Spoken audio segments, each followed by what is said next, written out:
Hello and welcome to the second That DV show, second in our series. My name is Paul Scott. I'm here with Luke Favish and Jason Hardy of Digital Village to explore some of the hot topics of the tech industry today. We've got a packed program with experts, ideas, stories to keep you informed and up to speed with what's happening in Australia as well as around the world. In the next hour or so, we'll be diving into agri-tech, carbon trading, cryptocurrencies, identity theft, and cybersecurity, as well as an update on some of the topics that we tackled in the last program. We also want to hear from you. So give us your questions for our expert guests and for the panel, as well as the DV show panel here, Luke and myself and Jason will try and answer your questions. Simply type your questions and comments into the chat next to the video feed that you're watching now. And if you do get called away or you can't see us through to the end, don't worry. We'll load a recording of the program onto our website after this program, and it should be available in the next day or so. You can also follow us on all of the major social media channels, and we look forward to hearing your views on what we're doing. I should mention, today we are trying out some new tech, right? So we've dug our hands into our pockets and we've raised all of $10. And we've now got some new technology that we're going to be trying out to allow some of our guests to dial in. So if there are some jumps in the feed, please stay with us. There may be some hicks along the way, but we hope to be able to keep it going. So let's move straight into things. The big conversation everywhere these days is climate change, and how we as humans have a responsibility for taking action now to prevent a global catastrophe. In Australia, agriculture is becoming a focal point for achieving emissions targets by 2050, particularly when it comes to carbon capture through something called regenerative agriculture. Our next guest believes we have just 10 to 12 years before the damage we've done to the planet will become irreversible. Technology plays a major role in helping farmers monitor the impact they have with carbon capture and get rewarded for their hard work. I'd like to welcome Khory Hancock, who's going to shed some light on this fascinating topic and help us understand what farmers need from the tech sector here in Australia. Good to have you on board. How are things? Fantastic. You guys look very presentable back there. Oh, we've been specially groomed for the occasion. Khory, you describe yourself as an environmental cowboy and scientist, regenerative agriculture advocate and activist. You grew up on a cattle station on Carnarvon Gorge, central Queensland, Australia. I watched your website video on regenerative agriculture, mate, and I'm hooked. Tell me, what attracted you to this, and how do you see this concept helping us save the planet? Yeah, I guess I started off I'm growing up in the cattle station, and from there I had a very natural love for nature and people and the way that we interacted between each other. And then, I started off in the environmental industry as a professional, and I went into carbon farming briefly. Which I'm going back into now recently, but that carbon farming concept is where you go out into the cattle stations and you build forests and soil, the carbon in the soil is basically regeneration, and the farmers will get paid a certain amount for that regeneration. And I met some people there, some station managers that were practicing regenerative agriculture. These are concepts that basically mimic nature, mimic the way that the buffaloes and the elephants and all those heavy-footed animals over millions of years have rotated in that predator-prey sort of model, and helped build the soil carbon. So I started to get a really genuine interest in it from there, and how we have moved away from that mimicking of nature into a more conventional agricultural model, which is where all the natural devastation comes from. So I thought that it'd be a really good way to improve our current systems by swapping to that regenerative model itself. but also working out the financial incentives to allow people to do that.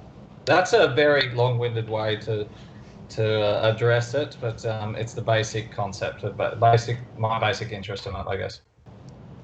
Right. Look, and following on from that, I've read the agriculture accounts for about 15%, I think it is, of the Australian government's greenhouse gas emissions target for 2050. Tell us, do you think that's achievable?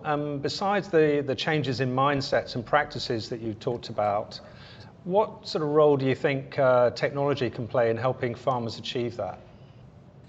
Yeah, so it's getting increasingly difficult in today's day and age where there's such a high demand on food with growing population and the rest of it. And then we've got the climate projections on top of that with extra droughts and floods and all those climate extremes that are coming through. So farmers are faced with extremely challenging times that we haven't been faced with before.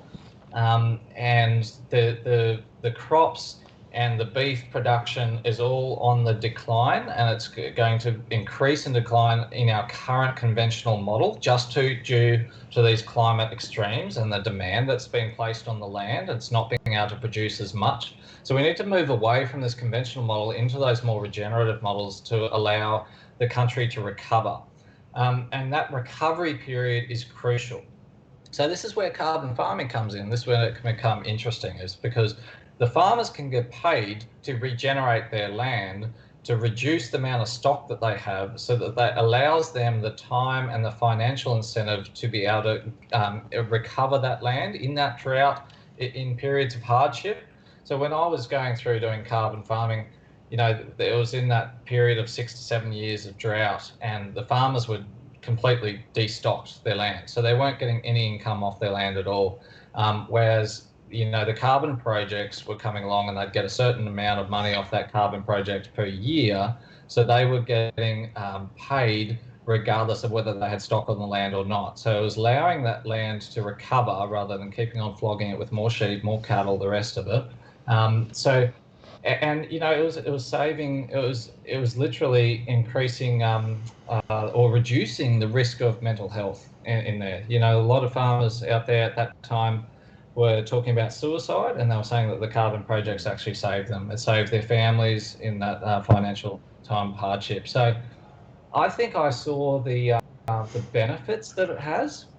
There are extreme challenges amongst that. One of the challenges that I know you guys wanted to touch on was around that carbon abatement calculations, and how we can calculate the carbon amount that is sequestered accurately, right? And we can do using different technology, I think, like I've been discussing with you guys previously about, you know, different infrared models. Maybe the blockchain technology can use can more accurately measure that carbon abatement. So there's a consistent standard, not only nationally but internationally, and everyone measures the carbon the same. Because at the moment there seems to be a very inconsistent way that we measure carbon across the board. Indeed, there was. You wanted to mention the Microsoft situation. No, I was actually just had a quick question for Khory.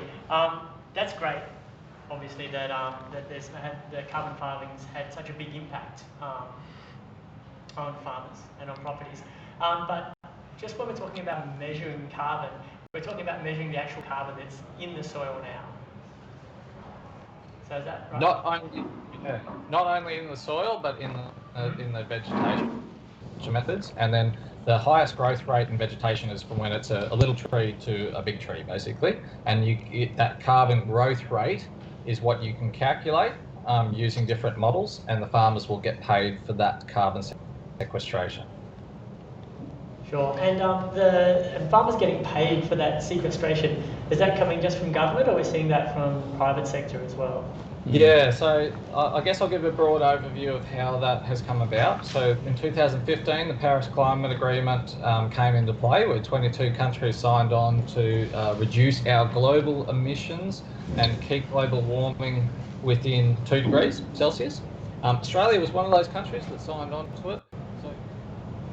So to that, they allocated Malcolm Turnbull allocated $2.5 billion into an emissions reduction fund. Now, Scott Morrison topped that up to about $2 billion when he came into leadership. And that emissions reduction fund opened up a whole heap of different methodologies. There were renewable energy credits and then carbon methodologies amongst that. So the main carbon methodologies that have been used at the moment is forest regeneration, fire savanna burning methodology, and soil carbon's only just come in. It's only just come into play right now. So it's still a new concept and people are a little bit wary about it. But what the companies like mine that I'll be working for now go out and they assess the carbon suitability on the cattle stations, and then they'll put all that information together, they'll calculate the amount of carbon, they'll consult with the farmer and say you can get this certain amount of money for doing this and changing your management practices to become more regenerative, and then they go to the government. They're sitting around $14 to $16 per carbon tonne. And that carbon project will get locked in for 25 years. So the farmer will get paid, depending on the amount of carbon that they sequester, they'll get paid each year for 25 years. Okay. Khory, how do they come up with the price of that?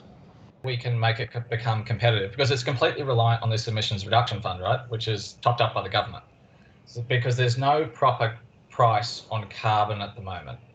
When Kevin Rudd came in, he put a price on carbon, which raised the carbon price up to $30, $35 a carbon tonne, which made these soil carbon projects more economically viable, by the way, because it was industry regulating this. So at the same time, when that carbon price came on, you saw emissions reduce because people don't have to pay to offset their carbon, so they'd find more innovative ways to reduce their emissions, their company emissions, and then you saw more carbon projects get off the ground really quickly. So you get like a reduction in emissions and an increase in carbon sequestration at the same time.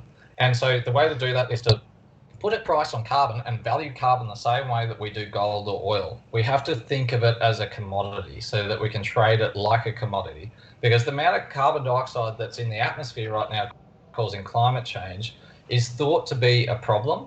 What if we saw it as part of the solution? What if we saw it as a gold mine and we started to reverse mine it, started to draw it back down from the atmosphere, store it in our soils and our forests and our oceans, and use those different carbon methodologies that I was talking about to allow us to do that, and base our entire economic model on the regeneration of nature and not degeneration.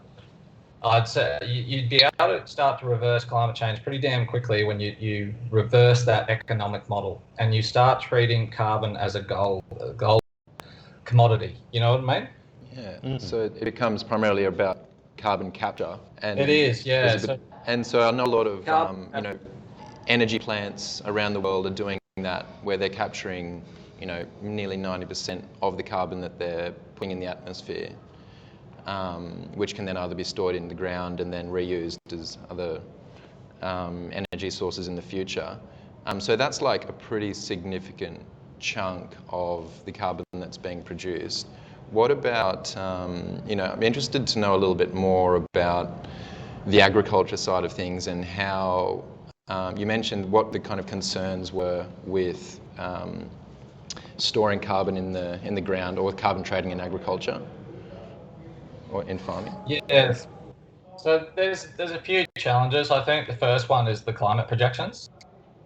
In Wales, I think that the temperatures are just going to get so hot that it's going to be very, very difficult to grow the vegetation that we want. And be able to practice that regenerative agriculture method, because really, we need rain. So if you don't get the rain, then nothing's going to regenerate anyway. So I think the climate projections are now actually going to be a very, very prevalent challenge into the future. The other challenge is not having a price on carbon and it not being competitive enough with the current cattle prices the way that they are. The third challenge would be the mindset shift that we need to create that sort of that sort of enthusiasm around the carbon industry.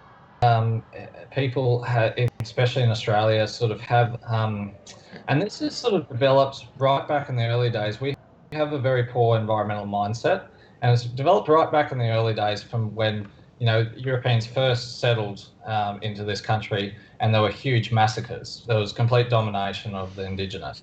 And we have applied that same mindset of domination to nature with agriculture, by the way, with the clearing of trees and just smashing land.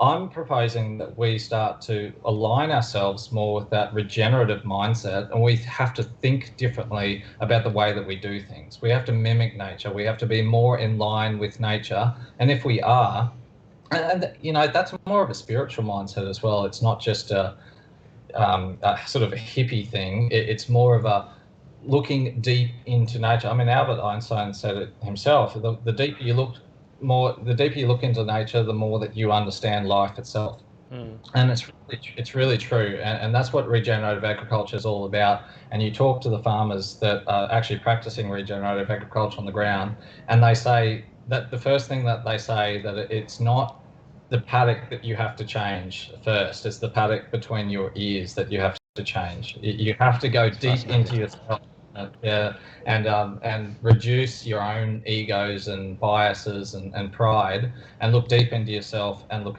deep into your own flaws and your own biases, and change that first. To change that methodology along the way. So I think that's one of the biggest challenges that we come across in everything, by the way, in all our environmental challenges, is that mindset. Amazing. That's an incredible perspective, and I think it'd be a wonderful change in the way that we approach the way that we work with the land here in Australia and around the world. What do you think is the largest challenge in getting people to take that first step? Is there fear of an economic hit? Yeah, and that kind of is one of those economic hits. Is that there's a transition period in going from conventional agriculture to regenerative agriculture. That transition period is generally 2 to 3 years, where you have to have a high input of costs to start changing your practices. But they say after that 3 or 4 year period, you start to see your soil regenerate. You start to see nature itself just do everything that it was intended to. So then your inputs reduce, right? So then your chemicals, your fertilizers, everything that you're putting on the land reduces. So after that transitional period, it gets better. But to start with, there's a bit of an upfront cost. You have to take a bit of a hit. You have to reduce your cattle numbers and the rest of it, and put yourself through some courses. Like that's the first thing that you should do. Is start getting out there and learning about it. There's heaps of regenerative agriculture groups online, heaps of holistic farming courses that you can go through. So, and do you think, Khory, that the government's got a role to play in helping that? It needs to be a top-down, bottom-up approach. I think, Paul. I think that we have to take the incentive ourselves, but government also has to help with that incentive. So that helping that incentive is the carbon farming concept. Once the farmers build that carbon in the soils and the forests and everything, then they could get paid for that. And so that's the incentive. Maybe there should be some stimulus packages to help them transition. I think that's probably reasonable. But we need to look internally ourselves as individuals, and then collectively as a whole. Like, where do we want to go as an industry? Agriculture, or our industry as a whole. All renewable energy and our entire resource industry and technology. It's like, where do we want to go? Where do we see ourselves in 10 to 20 years? We need to ask ourselves that question. And once we ask ourselves that question, we have that bigger picture thinking of 10 years, 15 years in advance, and we see all the challenges, we'll start to look at that 1 to 2 year period and say, well, what's the first step that we need to put in place? What can we do right now, regardless of government? Because the government's not going to act until we do. They're not going to feel the pressure until we start putting the pressure on. So what's that first step? It doesn't need to be a huge step. That's the thing that I tell farmers all the time. It doesn't need to be something extravagant. You don't need to go and build a million kangaroo fences, keep the kangaroos out or whatever. Just what's that first step that will help put the methodology in place that you can do? And then take the next step, and the next step. Yeah. And then all of a sudden you've taken 10,000 steps, you know? You've built built an entire regenerative palace, so to speak, and you've only taken little steps. Look forward to the future, but then you've got to look right in front of your feet and just carry your feet through, I think. Khory, thank you very much indeed. Absolutely fascinating discussion. Obviously, lots to be done. I would encourage any of our viewers and listeners to go onto your website and look at the work that you're doing. And we really want to get involved. I know the guys at Digital Village feel really passionately about this. And if there are things that we can do, particularly to help around the carbon capture measurement side, we feel that's an area where technology could be helping the industry move forward a lot quicker. But thank you again, and see you again soon. Yeah, no, thank you very much, guys. It'd be really great to hear the blockchain bit, I think, because that's a big good lead on. We're talking we've got about Dion waiting, I think. Yeah, I mean, I guess just kind of segueing somewhat into that, Khory. It was interesting, you mentioned earlier around how, because the challenge that we're actually facing here is a global problem. It's a climate change problem. Like, we're talking about carbon trading, we're talking about an economy or a marketplace essentially, but it is a global problem, and it's something that needs to be shared and addressed globally. Yeah. And a really interesting way of doing that, you actually mentioned the blockchain of being able to do that, because it ultimately kind of comes back to, well, how do you put a price on carbon, and how do you measure the value of some sustainability projects? So, the megawatts of wind produced by a power plant in Brazil, or 30 hectares of regenerative agriculture in Australia, or some chemical plant that's been shut down completely in China or something like that. What's the actual... There needs to be a standard. Yeah, well, I mean, and so an interesting... Or an exchange. Yeah, and so maybe Dion, I just saw that you're probably about to dial in, but it'd be interesting to hear your perspective on being able to have potentially a kind of a way for a globally network of people to actually provide input on the value of those things. So it's like a global standard of a value of carbon, of cost and... Okay. All right. But he will dial in a second. So, we'll have to bring Dion in now. Yes, anyway, we will. Actually, so stay Thanks, dialed in, Khory, anyway. Really appreciate it, mate. Let me just do a quick introduction for you, Dion. Cryptocurrencies are becoming a mass market investment asset, fueled in part by some very high profile backers in the financial services sector, such as Goldman Sachs and Morgan Stanley, as well as some very influential business leaders like Elon Musk and Jack Dorsey. Our next guest is right at the sharp end of innovation when it comes to cryptocurrencies. Welcome, Dion Dalton-Bridges. Great to have you here. How are you? I'm well. Thank you so much. I feel a little bit of a hiding after coming up to Khory. He looks like a good-looking rooster here, so you can have to grab my ugly head for a little bit. You're looking good. Don't worry. You're looking good. So Dion, you're a self-confessed cryptocurrency fanboy. You've been investing in Bitcoin and other cryptocurrencies for years. You've obviously experienced all of the rises and falls in value of cryptocurrencies. Is it ever going to settle down and become a stable asset? Sure. Fanboy's funny language, but I'm certainly an advocate. But I was going to ask if that was it. Yeah. Do I think the volatility is going to settle down? Yeah, well, absolutely. And I think that there's a really interesting book written by a guy called Nicholas Taleb, who wrote the book Black Swan.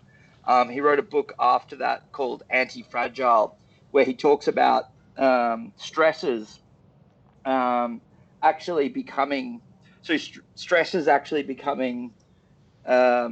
making products and markets more robust.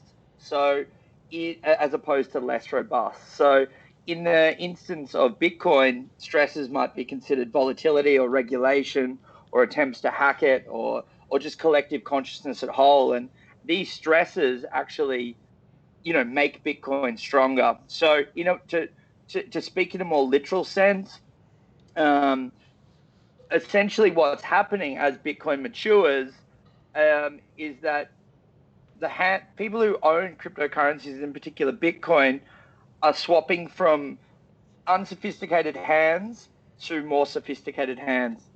And why that happens is because the earliest adopters of cryptocurrency are usually early crypto adopters, early internet people who are on Reddit, people who are, have smaller amounts of money, but they're willing to take a bet. But as that product matures, those people sell because they realize they can now buy their house, or they can buy 2 houses, or they can make sure their girlfriend has a girlfriend. And so as that process happens, that was a joke, sorry guys. And as that process happens, the people who take it on are the institutions. And that's what's happening right now. And as you alluded to in your intro, people like Paul Tudor Jones and Stanley Druckenmiller and some of the other biggest names ever in Wall Street history are now publicly long on Bitcoin, and longer on Bitcoin than gold. So this is a long answer, but that's what creates that backstop. That's what creates that stability. And we're watching it happen. We're watching it happen right now. So you've mentioned that it's Bitcoin is the currency. It's the 8th biggest currency on the planet, I think, isn't it? I actually looked that up before. It's actually the 3rd biggest currency in the world after the euro and the US dollar, and that was published by Deutsche Bank. So Bitcoin makes up about 40% of the total value of US dollars on the planet. So yeah. That is extraordinary. It's incredible. Wow. So, I mean, you mentioned as well, I mean, it's been spooked by people like Elon Musk and Jack Dorsey when we had the conversation early. And I think there's a figure out that the compound growth rate is around 30% between now and 2026. The compound growth of Bitcoin, do you mean? Yeah. So I don't know if that's a real figure or not. But anyway, tell us, what do you think then are the main applications for us with Bitcoin? Should we all be investing in it? I mean, I'm not a financial advisor, so that's completely up to you guys. what you guys do with your money. Answer. But, Good answer. But am I optimistically long, or to put it a better way, am I irresponsibly long? Absolutely. So what you guys do with your money is completely up to you. But why? What are some of the reasons why someone would make up an investment thesis that's long Bitcoin, and cryptocurrencies in general? So, to me, it's just such a big idea. It actually blows my mind. Like when people actually say to me, why has this thing got value or whatever, it's almost like a daunting thing for me to answer, because it's just, to my eyes, the biggest idea that ever was created. You're essentially talking about a money that, or a store of value that is not controlled by anyone. It is controlled by the people. It is unsilenceable. You can't shut it down. So you now have a share of value, a medium that is collectively owned, and then on top of it, it has a finite scarcity, which is and is not only finite in theory like gold or oil, but is mathematically finite. We know how much exists. So then you couple that on top of the fact that with this rampant price appreciation, other market factors like people just it's just an incredible platform, really. And I'm not sure if it will ever be used truly as a currency. I think it's far more like gold, and that's not by accident. If you look at a lot of the language around Bitcoin, like mining and scarcity, they're all qualities that gold has had, and why gold has been so valuable. And Bitcoin is a central product that represents all those sort of qualities that gold's had for thousands of years. But then, I mean, that's just the tip of the iceberg. Like, you look at Ethereum. Ethereum is not a currency. It's not competing to be what Bitcoin is. Ethereum is the base layer of a new internet. It gives you the tools. It gives builders the tools to build applications that have no central interface. So, think about, you think about Facebook, Google, FANG, all these companies. They control all their data. That's your data.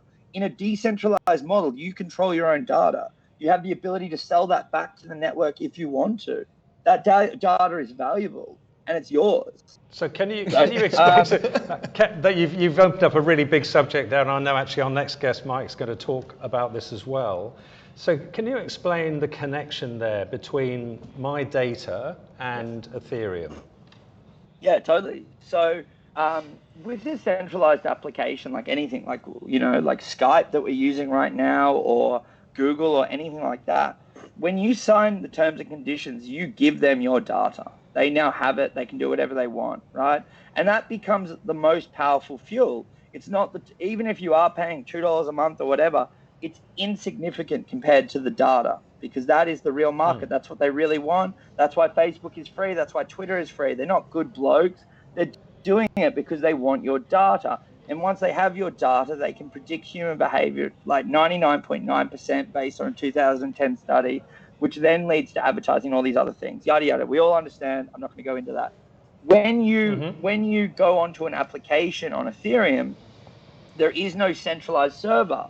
There is no centralized server. The data is spread all over the Ethereum network. So what that means is no one has direct access to your data. What they do have access to is what your wallet does, on Ethereum. So your wallet can be seen, because a blockchain is obviously a ledger. If someone was to look up your wallet, they could see what you're interacting with and at what size and whatever. But they don't know what you're searching, for instance. They don't know what TV shows you're watching, or like what cereal you like, and they shouldn't. That information is rightfully yours. And if you want to give that to someone, if someone finds it valuable, which a lot of corporations do, well, then you should have the ability to sell it to them. And that's what blockchains allow you to do. They allow you the optionality to sell something that is rightfully yours, not have it taken away from you and then monetized in the background. Right. Okay. Any questions, guys? Super interesting. Not so much with Ethereum, but certainly we see with Bitcoin moving sort of closer and closer and closer, and being adopted further into like the existing financial organizations, financial systems, things like that. I read just today that PayPal are going to be accepting Bitcoin so that people can turn it into a fiat currency and then pay for goods like that through PayPal in that way. So do you see a kind of coming, collision between traditional finance and blockchain or Bitcoin? I don't think a collision's the right word, because I don't think you can stop Bitcoin or Ethereum or any blockchain. And when you understand how a decentralized network of nodes work, you'll realize that you can't stop it. You can't stop every node that has it. So collision, I don't think is the right word, but do I think that they're going to have to work together? Well, absolutely. It's already happening. Like, you look at Tesla. Tesla's just bought $1.5 billion worth. PayPal, as you say, is allowing it to be used as a gateway. I think it's only a matter of time before. Jack Dorsey through Squarepay is actually the biggest money benefactor. He's the person contributing most money in the world to Bitcoin development. So to think that Twitter is going to one day accept Bitcoin is obviously pretty obvious. And then Zuckerberg, that's not enough for him. He's building his own cryptocurrency, right? So it's not a matter of do I think it's going to happen. It's already happening. But the thing is, and this is an important point as far as delineation. Bitcoin, I don't think will ever become a payment layer. I think it will be always. I think it has so much more price discovery in it left before that ever happens, if it ever does happen. And then if you actually look at volumes in crypto, Bitcoin or Ethereum are not the most traded. The most traded assets in the world in crypto are actually stable assets like Tether and USDC, which are actually just US dollars, US dollars traded on blockchains. Now, the reason for that is because they can allow remittance, like paying people back like in another country, or paying wages, or receiving, money for services done. And so you're by circumventing the banks, it's faster, cheaper, you name it. So Bitcoin, in my opinion, is not necessarily a direct one-for-one threat to US dollars or Australian dollars, but stable coins absolutely are, like, because they're better. They're the exact same thing, but they're better. So if you're a large business or an international business, I actually just did a seed round actually for my own company, and I received money from all over the world, and 90% of the money I received was in stable coins. So, why would you not use something that's superior and it's cheaper? So, I think that the hybrid nature of those worlds is certainly already underway. And to me, there's only one clear winner, because one's simply better than the other one. So you've obviously invested a lot of time, energy and effort, Dion, in this area. And you just mentioned that you're starting up a business in this area. Is there anything you can tell us about that? I'm not sure if it's much of an exclusive, but you guys actually have the exclusive on what I'm up to, because I've sort of been in camera. But yeah, I have just started my own business called Loda.com.au at the moment, which is effectively the crypto bank of Australia. So we will be able to accept crypto as collateral and allow you to lend you money, which you then can go and do whatever you'd like with. So obviously, if you're holding crypto at the moment, you would need to sell it. That might create a capital gains event. Again, I'm not a tax advisor, so I don't know. But then you would have to then use that money to then go and buy real world assets or whatever else. So that's stage one. Stage two is more ambitious, and that's trying to solve uncollateralized lending. So that's lending people money without them putting up collateral. And a lot of people think that's impossible in crypto because of the anonymous nature of it, but we don't think it is. And there's a few other people around the world who don't think so either. So I'll have to leave you hanging on that a little bit for now. But yeah, we're looking forward to having a product to the market pretty soon. Great. Well, congratulations.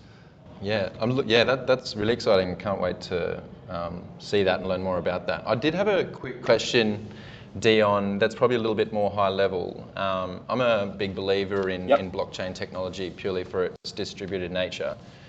But it does have, at the same time, it's supposed to be kind of fair. It is, there's all these kind of data mining pools and things like this that essentially, that's incredibly, they get a lot of reverb, it's incredibly distracting. You just love listening to your own voice.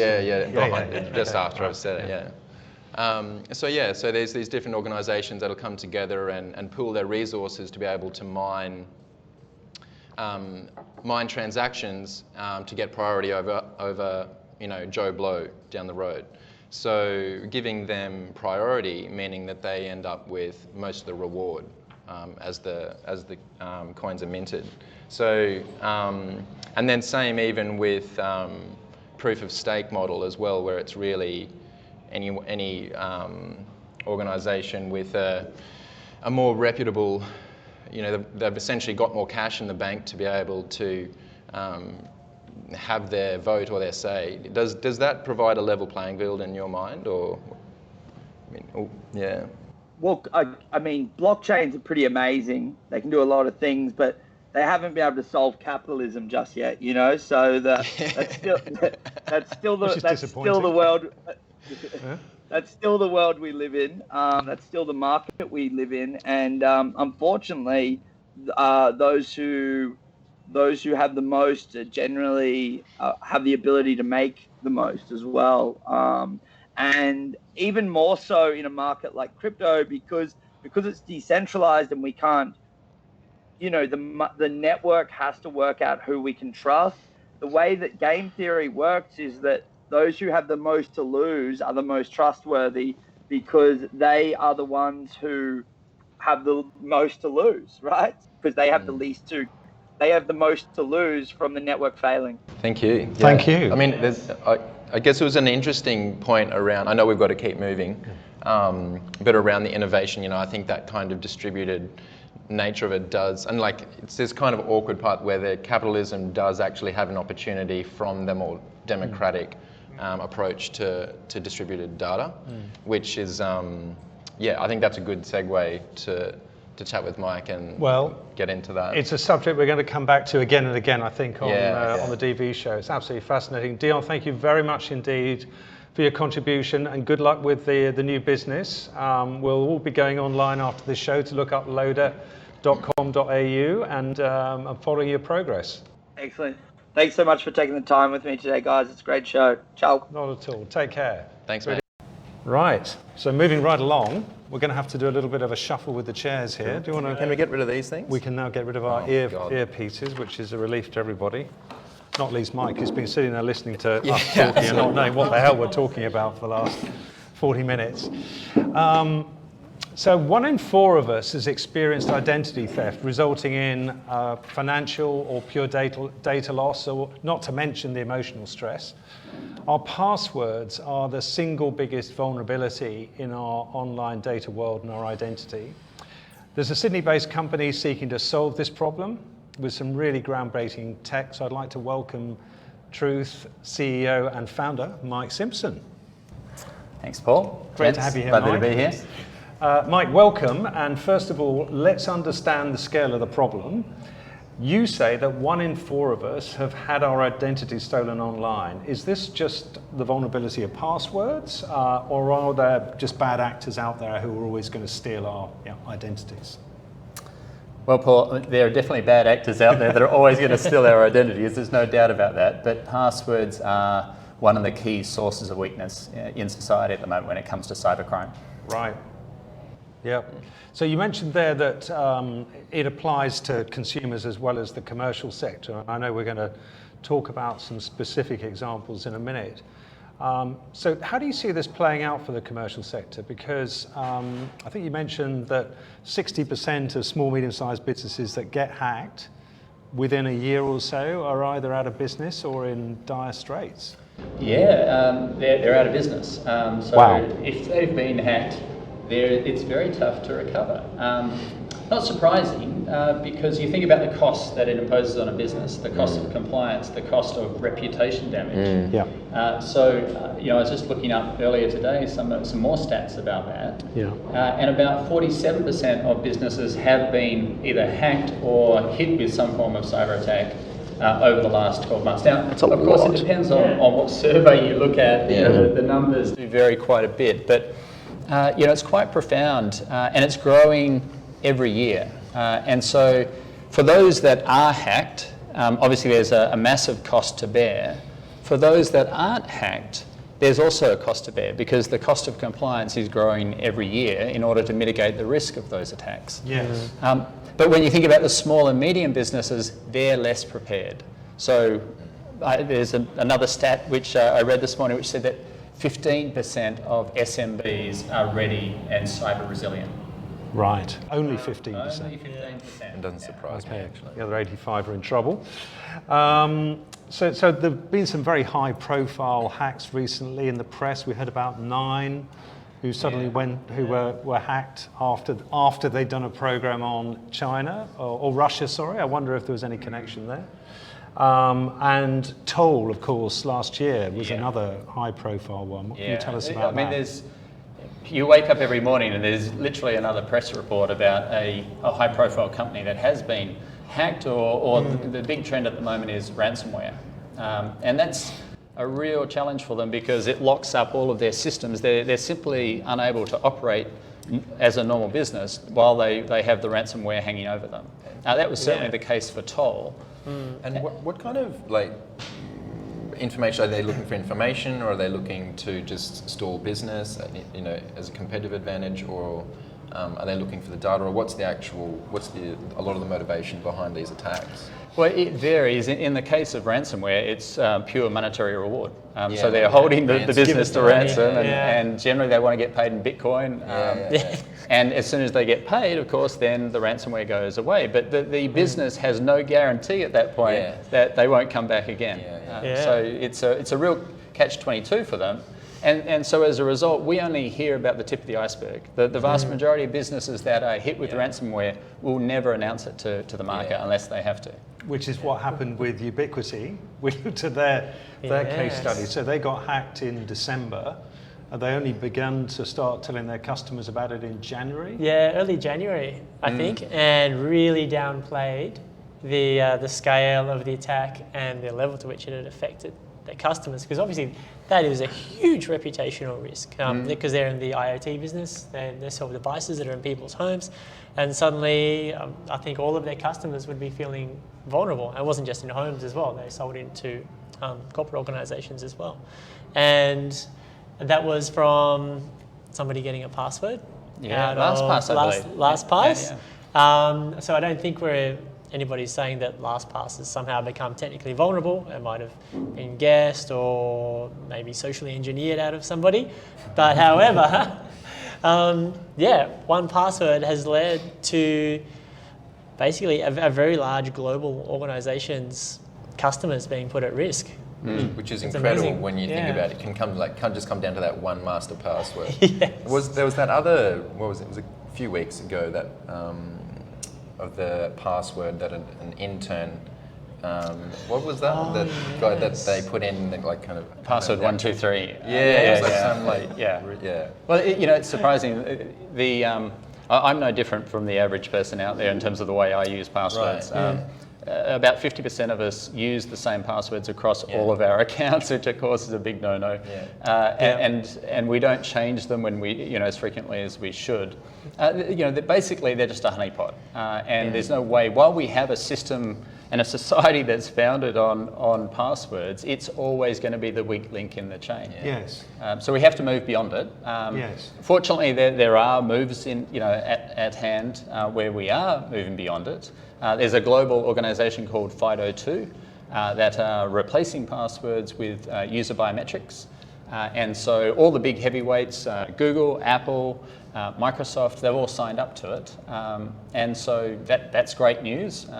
Through time, over the next year or two, you'll see more and more of your devices enabling you to use your biometrics and replace passwords completely. So we see it obviously on mobile devices already, where you can use your face recognition to open your phone and get access to apps, etc. What is it that your business is doing to try and solve this problem, Mike? So our point of difference is that we don't believe that Apple and Google and Microsoft should own your biometrics. We're a little bit similar to Dion. We're big believers in democratization of data, allowing you to own your biometrics, allowing you to choose when you want to use them to authenticate yourself and replace passwords. And so as a result, what we've built is what we call the Truth Platform. And the Truth Platform basically enables you, empowers you to use your face, your voice, your fingerprint to authenticate yourself and replace passwords for all of your online interactions. So you're bringing all of those things together in one app, the voice, the face, and That's right. And so basically a user can decide which one they're more comfortable with, or if it's a very secure, very high risk interaction, they can use all three to make sure that there's the top level of security. Okay, and how are you approaching it? Are you creating this platform for individual users, or is it for companies? How's it going to get to market? Well, it will be both eventually. At the moment, we're very focused on the enterprise stream, so delivering what's called identity and access management services to enterprises to enable them to take their customers and their employees along a passwordless journey. And so what we've built out over the last couple of years are all of the, if you like, the foundation building blocks of that solution for enterprises. But now that we've built that foundation, we can go direct to consumers as well and give them access to an app where they have the ability to use their biometrics. And how is this going to help that democratization piece exactly? Well, you can imagine an environment, let's cast our minds forward a couple of years. Before I do that, I'll just give you one little statistic. At the moment, Google makes around about $500 million a day out of our data. Wow. And so it's a really weird model, right? And Facebook are right behind them, by the way. And if you boil all of that down and you say, okay, well, how much are they making out of your data per day or per month? It's not a huge amount because it's spread across, hundreds of millions of users. But it still amounts to, depending on the way that the assumptions you make, the analysis you do, somewhere between $10 and $20 a month for the average user. So, not immaterial. And depending if you're a very intensive user, it's going to be a lot more than that. And if you're willing to share more data, for example, like your biometric data, not necessarily your face and your voice, but your genome, all of that underlying information that can be very valuable for medical research, then that number gets manifold, 10, 20, 100 times higher. So the data is inherently valuable, and we know that because the biggest companies on Earth have made a business out of that data. But ultimately, it is our data, and what we believe in is the ability to reclaim that data, link it to a digital identity that we control, that we manage, and then if we decide to also then monetize it on our terms. Sure. And if you are monetizing, the key there is to have that transparency of who's using my data at any point in time. Yeah. How do you approach that issue around people actually owning their biometric data, since you're providing the service and the facility for actually doing the measurement and doing the verification? So is that data going to sit on my app or on your sort of platform, or where would it be? So we believe in giving users the choice. If they want to have it encrypted on their device, good luck to them, that's great. If they want to be device agnostic, therefore I can authenticate myself on this laptop or your mobile phone or my mobile phone, then it needs to be a cloud-based solution. And in that case, there needs to be multiple layers of defense to protect from what's called a man-in-the-middle attack, where someone can capture, that biometric data. And so what we do is we have 4 layers of defense. We do what's called salting of the underlying biometric binary. That means injecting false information into it. Then we fragment it into many different parts. We encrypt each fragment, and then we shard those fragments onto different trusted servers. One of those trusted servers could be your actual device, your mobile device, but you can also, it's very similar to the blockchain mantra of federated identity and having multiple trusted parties. So is that something you could actually, use the blockchain for? Yeah, absolutely. Yeah, it's perfect application of blockchain. Yeah. In fact, I would argue that NFTs, perhaps the single biggest use case for an NFT is around your own personal data. You couldn't get any more non-fungible than that, right? Yeah, that's true. A technical term, what does non-fungible mean for our audience? Well, it's like you can't, it's unique essentially. Like it's... or untradeable. Yeah. Untradeable. Yeah, I mean, I couldn't buy a chocolate bar. So you can change a Bitcoin for a Bitcoin, but you can't so it change stands an for NFT for another NFT. Non-fungible token. Yeah. Indeed. So how long before we're going to be passwordless, Mike? Well, if you want to go with the FIDO2 solution with Google and Apple, you can do that almost immediately, depending on who your enterprise partner is. So it's going to take some time for each of the enterprises, whether it be your employer or one of your social platforms, to embrace that. But I would imagine over the next year or two, the majority of the online platforms will accept that as their primary means of authentication. In terms of our service, where we're allowing for the cloud-based biometrics, we plan to have our service live in the next 3 to 4 months. Yep. And we're rolling out as a pilot in beta mode, and then maybe 3 months after that, I would imagine, we'll have it go live. So can people express interest in the product now? Are you bet they collecting can. Yeah. people's names and addresses? Are you guys signed up? Well, we will be I'm going to play with it. It's really cool. I've been part of the testing. It's been really fun. It's really cool app, actually. Testing generating a 3D map of a person's face to map it against a piece of ID. It might be like a driver's license or something like that. Yeah, really. That's right. Yeah. What's key there is 2 things. Linking it back to what's called the identity proofing step, right? So supplying your passport, your driver's license, whatever it might be, and we then proof that you are who you say you are. Yeah. Sure. And the second piece is knowing that you are live and present in the moment. So that's called user liveness.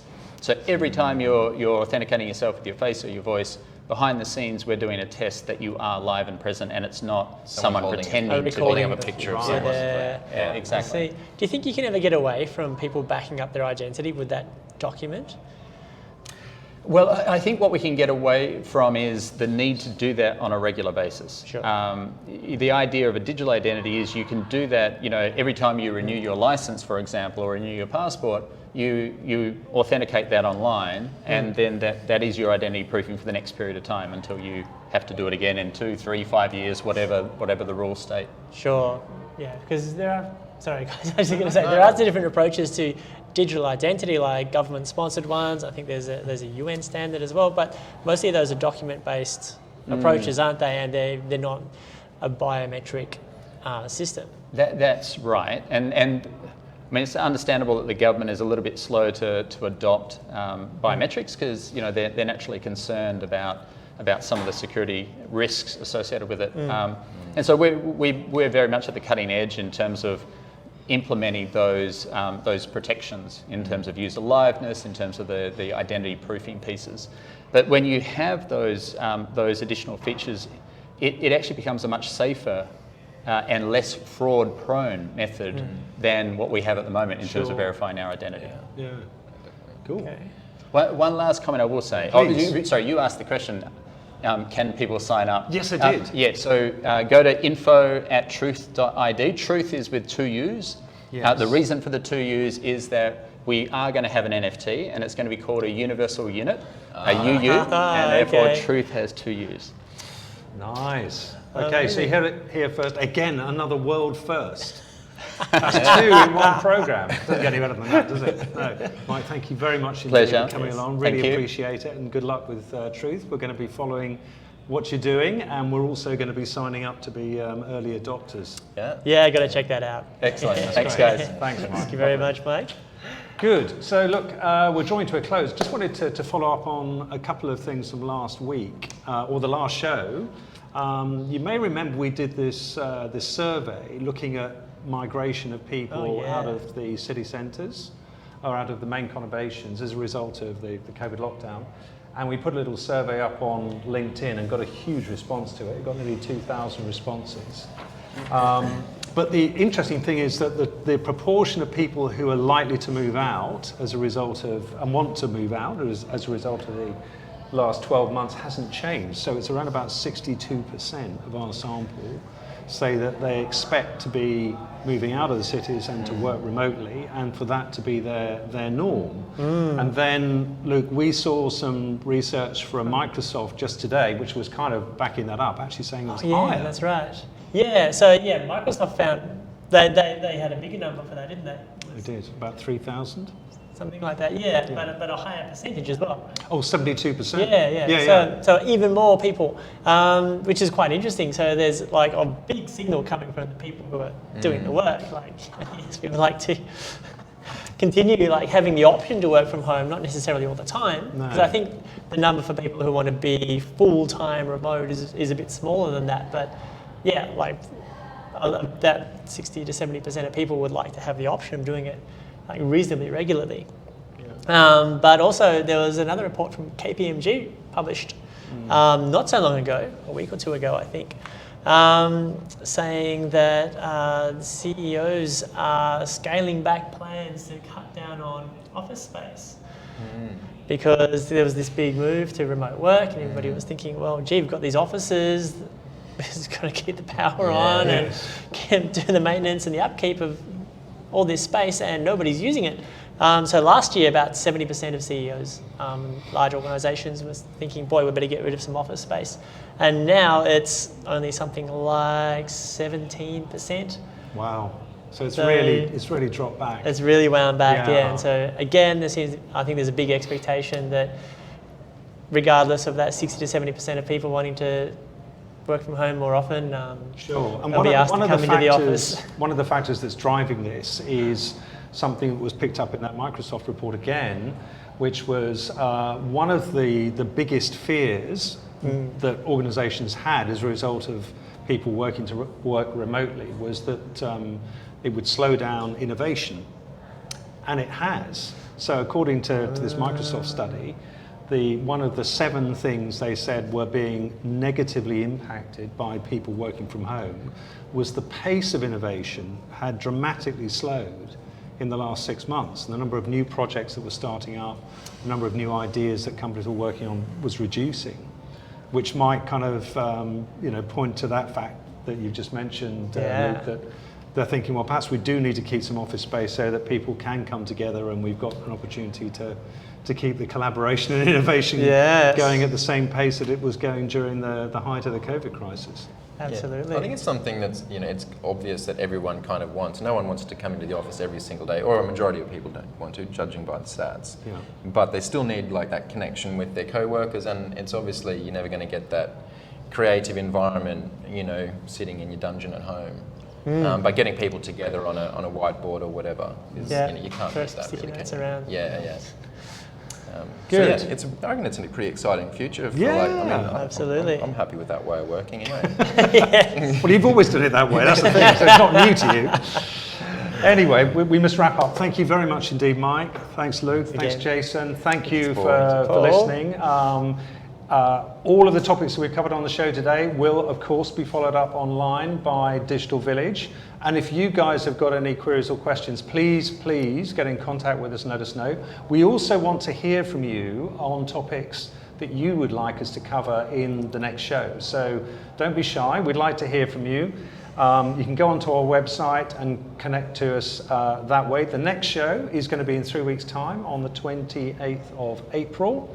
And we actually don't have any topics for that yet, guys, so we're going to have to do some work. Well, I think one of the topics we were looking at is the digital economy, yes. which we nearly got onto today. I was keen to chat with Mike about his thoughts around non-personal data and how, but maybe for Another for next time. time, next month maybe. Sounds interesting. Good. Okay, so it's goodbye from Luke. Ciao. Goodbye from Jason. Bye everyone. See you next Goodbye from month. Mike. Bye. And goodbye from me. Thank you. Thanks Bye. very See you much, next guys. time.